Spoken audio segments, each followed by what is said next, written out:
Bago ang lahat, si Patty Poo ay isa sa mga kilala kong illustrator at animator. Kamakailan nabanggit niyang may ibebenta siyang stickers para sa isang event. Pero pwede rin daw bumili in advance kung may interesado. Kaya hayon, iilang sets din ng stickers niya ang binili ko.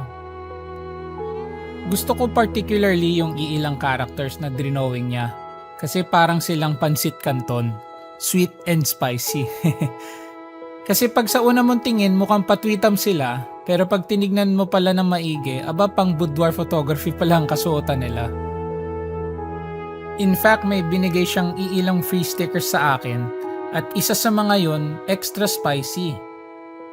Pwede nyo ring bilhin ng mga stickers na ito basta't kausapin nyo si Patty sa social media.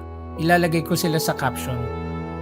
At kung naintriga kayo kung saan ko ididikit yung extra spicy na sticker, it will be my little secret.